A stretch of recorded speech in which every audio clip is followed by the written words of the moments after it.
Well, we are starting this video at the end of September in the garden at the end of garden season. And we are kind of end of the day, so a whole lot of ends. But the first place that this is going to start is a harvest of our Longkeeper tomatoes.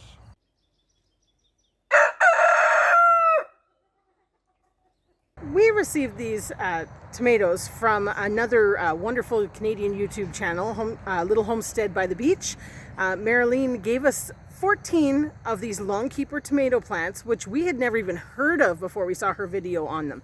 We're really looking forward to seeing how this goes, but it's all new to us. This is a total experiment. So basically the gist of it is we need to harvest these before it frosts, and they're going to be green, and apparently in January they're going to be ripe and ready for us to eat. So stay tuned for the whole video to see just how that goes. So a few of these have got a bit of a orangish blush to them. We're right now, because we've got to get these out before the frost, we're just going to pick and we're going to sort in the house, because not everything we pick is going to be suitable for storage. But first step is to get these off. One thing that we are finding that's kind of nice is they break off very easily. You just kind of push that little bump and twist and you get a nice break. So we are going to leave the stems on. We kind of were reading and it's mixed as to whether people do or don't, but I think that they're going to keep better with the stems on. At least that's what we find with our cherry tomatoes. So that's what we're going to go with. We'll see how it goes. Well, we are mid-November. And I just sliced up this Longkeeper tomato. And it was interesting. So I just wanted to film this because we're about to make toasted tomato sandwiches in middle of November. And it was quite orange on the outside. Very kind of pale and kind of pasty looking. This is one of the ones that we've got separated that needed to be used up early, because you can see there was a bit of damage on the top. But very little damage underneath. But look at the rich redness of the pulp or meat of this tomato. I am super surprised, because there you can see that pale color on the outside, but the inside is a really nice red, good, just fresh tomato, juicy look. We are definitely loving these tomatoes. I'm really curious to see if they're going to make it until February, March, but we'll take you down and show you how they're doing in storage in a moment. We are downstairs in the pantry storage, as you can tell by all the goodies behind me. This is where we've decided to store our Longkeeper tomatoes. And we are November 13th, and we are checking in on them, and we're actually getting some for some toasted tomato sandwiches. But when I came down to get some for toasted tomato sandwiches, I did realize we have a few that are starting to go bad. Now, we're having some learning curves with this. We also did not devise a fantastic method for storing them, because this is our first year and we're learning. So we'll show you what's happening so far with these tomatoes. So one thing we are definitely finding is that the ones that were unblemished are staying very well. Here you see, other than some seeds, one that we picked green, one that has no blemishes at all on it, has stayed beautifully.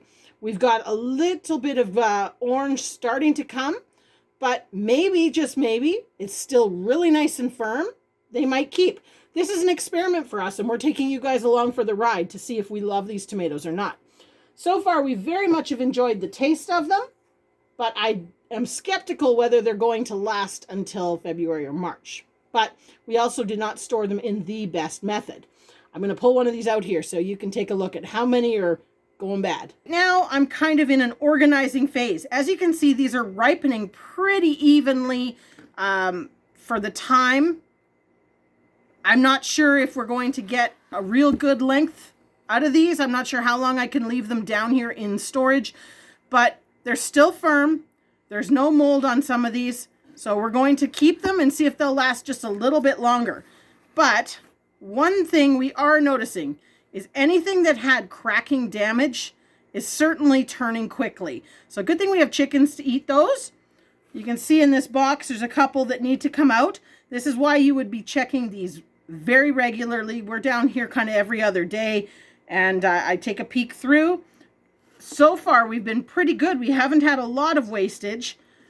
This one here, for example, is one I'm going to add to my plate to take up today, because I can slice some off there, but if I leave this too much longer, it's not going to be edible. So at least I can still eat some parts of it, and it's not completely wasted.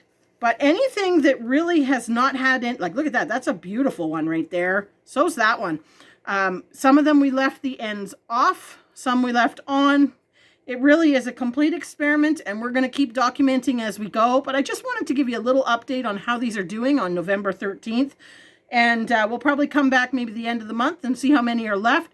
As you know, we probably put about 100 pounds away, so that's why they're in my canning boxes. We're trying to keep them not touching because that's something that's very important, but it is what it is for this year. Well, it is January 23rd, 2023, and we are pretty much at the end of our Longkeeper tomato experiment this year. We are in the process of saving a few seeds, doing the normal tomato ferment for later. But all in all, I would say it's a success, but we definitely have a few thoughts. So we're going to finish up getting some seeds and talk about it. So all in all, I think we would both say this has been a pretty good experiment, because to have sort of basically fresh tomatoes so late after frost is pretty awesome. But one thing we did sort of get to towards the end, we had a lot of them starting to go bad. Now, I think there's a combination factor to this, so we're going to try again in 2023, see how that works for us. But I think the couple of things that I guess we did wrong was right from the beginning, technically the plants got hit with a very, very small frost. We also waited pretty much to the very last moment, hence why they did get hit by a very small frost, to pick them. And then we didn't necessarily grade them as well as we should have for storage. We definitely took ones that were very cracked, etc., but we should have been more ruthless with it, because it is one of those cases, once one starts to go, we tended to find that there was a chain reaction, and multiple basically started to spoil. The other thing that I think kind of affected it this year was we had a very warm fall. So after we got our first frosts and the garden season was done, except for the most hardy things, it got really warm, and it stayed that way for quite a while. So the basement, which is normally by this time of year an optimal temperature for sort of storing and maintaining things, was a lot warmer than you would probably want it to be. So we may have to visit sort of climate controlling these in the for part of the year, at least during storage, because basically if our basement doesn't stay at that optimal temperature and our weather is a little bit unseasonably warm in the fall, you know, there's not much we can do to extend the life of the tomatoes. But all in all, I think this is definitely a variety that's going to stay for us, because everybody likes the flavor of it. They're very mild, they're quite firm, they're versatile. So if you wanted to use fresh tomatoes for anything well past the point when you would normally have fresh tomatoes, this is a great option. So definitely a good example of trying something very unique and enjoying it for its unique qualities. And yeah, this one's going to stay in the roster of tomato varieties. But we're going to try a little harder in 2023 when we get to the end of the growing season to do a little bit better, so that we can see if we can extend it even more. But realistically, it's not that bad to be having fresh tomatoes on from your garden on January 23rd. So on that note, if you get the opportunity, definitely give this variety a try, and pretty sure you won't be disappointed.